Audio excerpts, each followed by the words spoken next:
Hello there everyone, I'm Donna from Riverside Beads and today's tutorial is to make our sparkle jewellery. So I'm going to show you a quick tutorial to show you how to do our earrings and the necklace. It's a brief little make but it's incredibly beautiful, very sparkly and perfect for wearing for any season, but festive jewellery is coming up at the time I'm recording this. So we've got a complete kit which actually makes an earring, 2 earrings and a necklace, and you do get your necklace chain in there as well. So a lot of our kits can be multi-makes, so it makes multiple of one piece, but this one is one of each item. You've got your ball end head pins in there, and then you've got your different materials. So that's a bicone, a lovely glass drop bead there. They're classed as metal bicones. They're nice, cute little spaces, one of our favourite ones here at Riverside. A crystal rondelle, a tiny little bead cap, which just makes a really decorative top for the top of your bead there.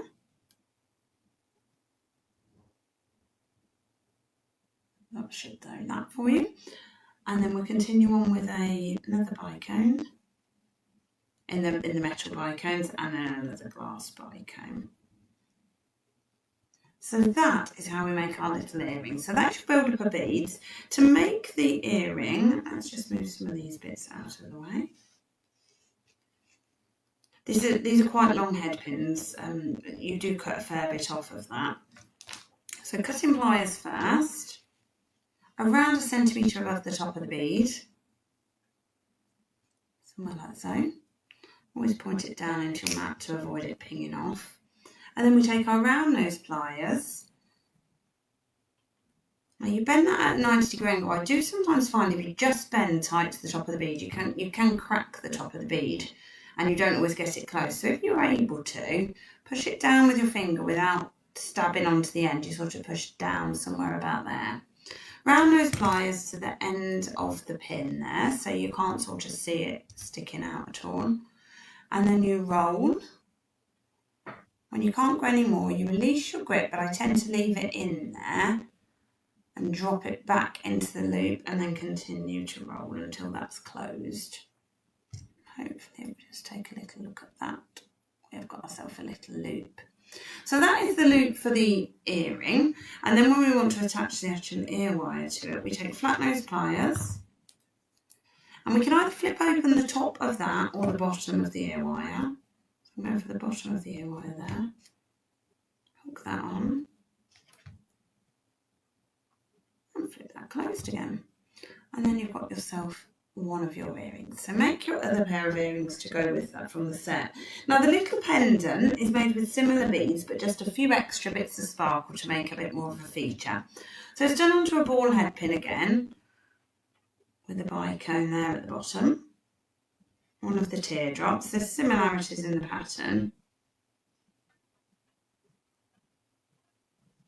One of the rondelles in the metal rondelles or metal spacer beads.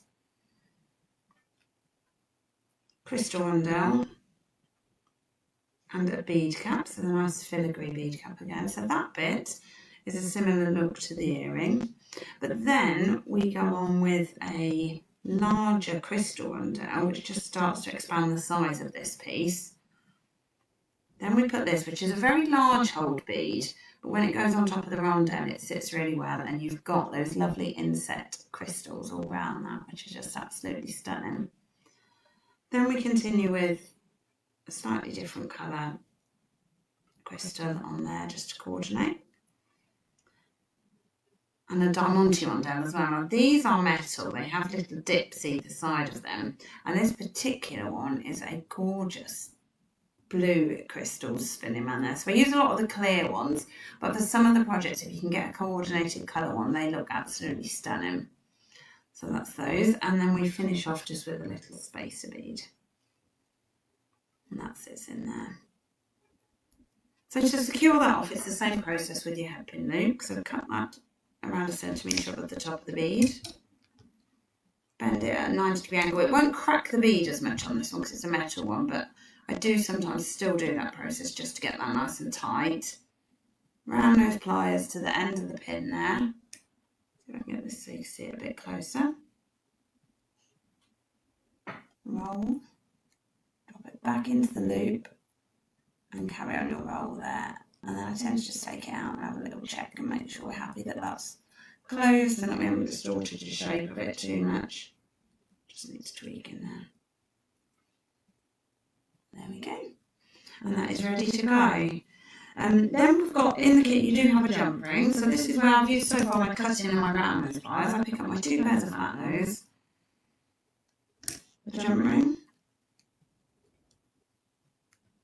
hold it either side of the opening there. Push one forward and one backwards so you don't distort the circle shape of that.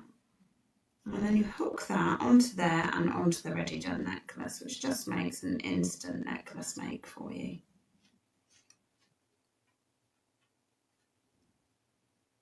And that is your very elegant crystal sparkle. I don't think I've attached that on there. That would help if I did.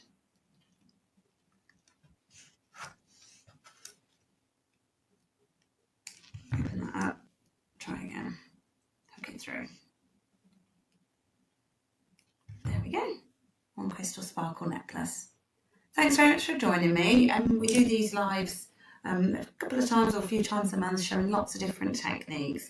So hopefully this will teach you some basic jewellery making skills, how to make your little pendants and a matching set of earrings. Thanks very much everybody. Bye bye.